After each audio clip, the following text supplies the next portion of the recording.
So many people drop out of learning a language at school as soon as they get the opportunity to. In fact, that may just be you watching this video right now, or you might be someone who's thinking about dropping a language. And for that person who's thinking about dropping a language, you'll probably learn a language right now at school, you're struggling, you can't pick it up, you feel like you're way behind what at level you should be, you can't understand the listening, grammar seems too complicated, speaking seems impossible, apart from you might be able to say like, how are you, and I like to play football. And of course this feeling just makes you want to give up as soon as possible because you don't enjoy things that you're not good at. As you know, most people in your class are probably feeling exactly the same way.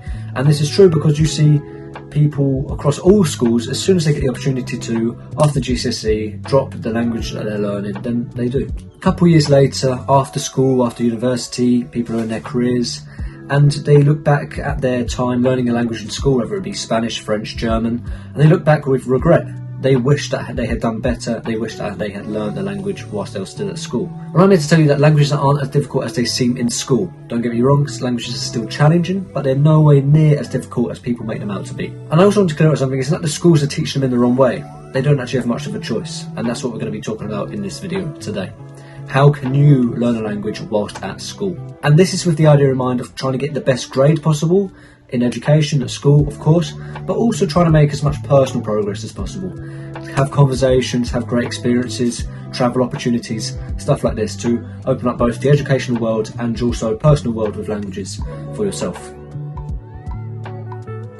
The first thing I want to point out is that teachers aren't teaching languages wrong because there's not much they can do. There's a couple scenarios with this, but first of all, I want you to picture yourself as a language teacher and you've got 20, 30 kids in front of you. People have different methods for learning languages, they have different preferred methods. People have different competitive advantages when it learns languages. People seem to learn quicker in different ways compared to other people. And this isn't just in languages, this is across revision or science, whatever. Therefore, people progress at different rates. And when you're trying to teach a language, which is something that is just a tracking progression, you can see how difficult that is going to be for a teacher. When Timmy at the back of the class doesn't really have a clue with what he's doing with French, but Matthew at the front almost speaks it fluently, you know, that's quite an extreme example, but sometimes that does happen in classes, and trying to make the needs for everyone across this spectrum of their level in the language, that is so difficult. Plus, teachers have to stick to teaching what the curriculum is, what they're going to be tested in the exam. So that's why you see a lot of grammar being taught in schools, because it's a really good way to test grammar. That's why you see a lot of vocab tests and spelling tests being taught, even if it's not in context, even if it's not conversational practice, even if it's not input practice. The way to test how much someone has learnt a language on a mass scale, the best way is by doing small grammar exercises, small vocab exercises, measuring stuff like listening and comprehension and speaking. And although it is possible and it is done with speaking exams and listening exams, it's no one near as easy on the whole, and also takes a lot more time. This is why the homework assignments for when you're learning a language in school are wrong. A lot of it is learn the vocab for this week and then you forget about it. Learn the grammar rule for this week and then you forget about it. Because it's just small tests over and over and over again to show that the pupils are making progress, when in the long term they're just going to forget it. And I'm not completely defending schools and teachers here. There are definitely some types of lessons, some homeworks that should be implemented. For example, in my opinion, I think there should be conversational lessons where a debate question is just put on the screen, then you go to whichever side you want, so you have passion with your talking, and then you just have your conversation about that topic completely in the language that you're learning, especially if it's a modern topic which you know the students may be passionate about, then it can really create a sense of wanting to know the language, needing to know the language to have this conversation. And how much speaking practice there is in there, how much conversational practice there is in there, how much listening practice there'll be in there is really good. And there should be homeworks where it's just a listening practice, and it's not a listening practice to this exact movie, it's not a listening practice to this exact exercise that you have to answer the boring questions to. You have to listen 2 hours in the week to whatever movie, sports program, podcast, whatever you want to. Those sorts of lessons should be implemented, but they're not useful because they don't match exactly to the curriculum. That's the defence for the school side. I imagine a lot of school teachers understand the best way to learn languages through input, conversation and stuff like this. But it's so difficult to do it to students when, first of all, you've got so many, and second of all, you've got to stick to a narrow curriculum which they'll be tested on. With that in mind, how do you do it? How do you learn a language whilst at school? In a good way, in a way that will make you fluent, in a way that will make you be able to speak in the country. How do you do it? You've got to work outside of class. You've got to put in the extra hours into the language in the way that you enjoy doing it. This is the first example. Let's say you've got your German homework for the week and it's a set of grammar exercises. You complete the grammar exercises and then after you go, well, I really want to make my German good. So what I'm going to do is I'm going to listen to an hour of a German movie that I'm really interested in, or maybe it's one you've listened to in English before and it's one of your favourite movies, so you already know what's going to happen. You've got an idea, and that's practicing your German really well, your German listening. Maybe you book an italki lesson for the week later to practice your conversational skills. If this is something you really want to get good at, which it obviously is because you're watching this video, then these are the things you need to do outside of the class. Because when it does come to the speaking practice and the listening practice, especially the listening practice, people hate, well, when I was at school, including myself, people hated the listening practice. It was people's least favourite. And a way of getting ahead of the class in this situation is by doing as much speaking and listening as possible, and you'll pick up so much more of the language by doing that. And when you're doing your reading exercises, your grammar exercises, they're always going to throw in words that you haven't seen before, not even in your vocab test, and there's a good chance that you'll know those words from your immersion and by doing these extra hours. So that's how it's going to help you with your school side. But also for the general learning of German or whatever language it is, it's going to help in that way because you're getting as much comprehension as possible and you're speaking as much as possible, which means as much input and as much output as possible to improve your language skills in general. So that's how you can do your extra hours, by just improving the language in general to set yourself up for exams. But I've also got something to say about vocab.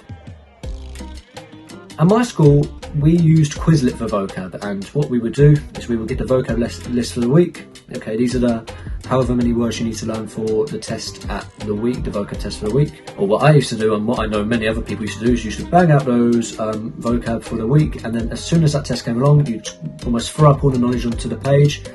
About, well, another week later you would have forgotten all of it. This is where Anki and the other spaced repetition systems I've talked about in past videos come into action, especially when you're learning a language at school. And this is something I wish I'd done. Especially as we're at the start of the school year right now, but you can do this in whatever period you're looking at. Start to add the vocab lists you've learned already or been tested on. Start to gradually add them to an Anki deck.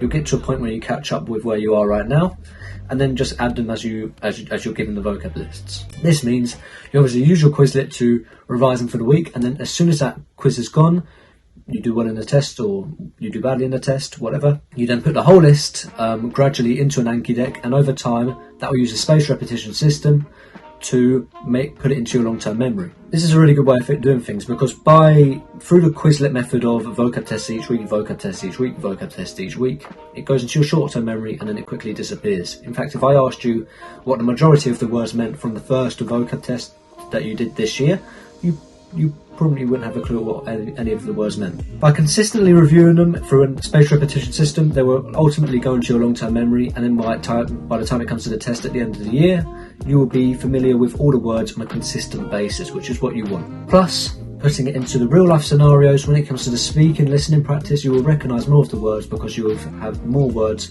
from your vocab lists that you've reviewed throughout the whole year or through the past few years if you're late into your course. All of the ones that you've recognised from there you'll be recognised as when you speak and when you listen. So in summary, the best way to put it is that it's very easy to complain and say, oh, schools don't teach languages well, you know, the school system for languages isn't great. And I have said this in past videos, and at the baseline it's true. But if you look a little bit deeper, you see there's not much they can do. They have to teach tons of kids down a narrow curriculum that is set up for an exam at the end so they can pass and move on. If you are someone who is debating the idea of dropping, or really just can't wait until you drop your language at the end of the year, but have that feeling of I do want to learn this language, then try and put some extra hours in your own enjoyable way and just see where it takes you. I mean, if you enjoy it and you enjoy the idea of learning a language and you're making progress, you will see drastic improvements in your school grades, but also your progress with the language in general. If you want to see how to do this a bit more, then you can watch my other videos,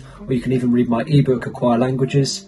It's on sale on Amazon right now. However, I will be releasing an ebook another ebook soon, which will open up an email list which you can get both books for free. So I recommend you just wait around for that. Of course, subscribe to the channel and follow my Instagram for updates. That email list is very, very close to coming, so stay around for that. And as I say, I've made a good amount of other videos on languages, so if you're interested in them and you want to learn a bit more on my method and just general methods on how to learn languages, then obviously watch those videos. Adding on to this, if you're into the productivity scene as well as the language scene, if you're into sports like jiu-jitsu, whatever, if you're into reading, whatever, I've made multiple videos now on both productivity and languages, and that's what this channel is going to be about. It's going to be a mix of all these self-improvement ideas. So if you're into that sort of thing, which I'm guessing you are as you're watching this video, then please stick around, subscribe, and also like the video, share the channel around, so that's a massive help. I thank you all for watching this video. I really hope it's helped with you learning your language at school, or if you're looking back on your school days and it's just helping you learn a language in general. I really hope so, and I'll see you guys next week. Do svidania.